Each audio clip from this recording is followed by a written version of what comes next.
2014 March 8 സംഭവിച്ച Malaysian airlines വിമാനം MH370 തിരോധാനം ലോക വ്യോമയാന ചരിത്രത്തിലെ ഏറ്റവും വലിയ ദുരൂഹതകളിൽ ഒന്നാണ്.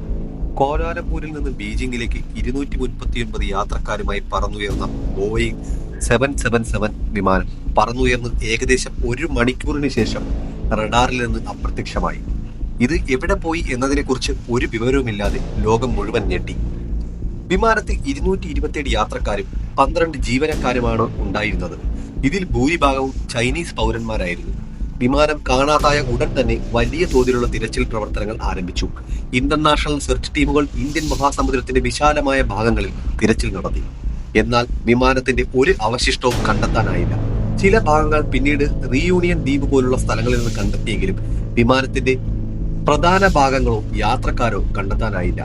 ഈ തിരോധാനത്തിന് പിന്നിൽ പല സിദ്ധാന്തങ്ങളും ഉയർന്നു വന്നിട്ടുണ്ട്. പൈലറ്റുമാരുടെ ആത്മഹത്യ, വിമാന റാഞ്ചൽ, സാങ്കേതിക തകരാറുകൾ, തീവ്രവാദം എന്നിവയെല്ലാം ഇതിൽ ഉൾപ്പെടുന്നു. എന്നാൽ ഇവയൊന്നും തെളിയിക്കാൻ സാധിച്ചിട്ടില്ല. വിമാനത്തിന്റെ അവസാന സന്ദേശമായിരുന്ന ഗുഡ് നൈറ്റ് മലേഷ്യൻ 370 എന്നത് ഇന്നും ഒരു നിഗൂഢമായി അവശേഷിക്കുന്നു. MH370 തിരോധാനം വിമാനയാത്രയുടെ സുരക്ഷയെക്കുറിച്ചും സാങ്കേതിക വിദ്യയുടെ പരിമിതികളെക്കുറിച്ചും നിരവധി ചോദ്യങ്ങൾ ഉയർത്തി.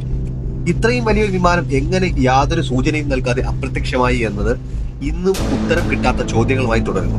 ലോകം ഇന്നും MH370 യഥാർത്ഥ വിധി എന്താണെന്നറിയാൻ കാത്തിരിക്കുകയാണ്.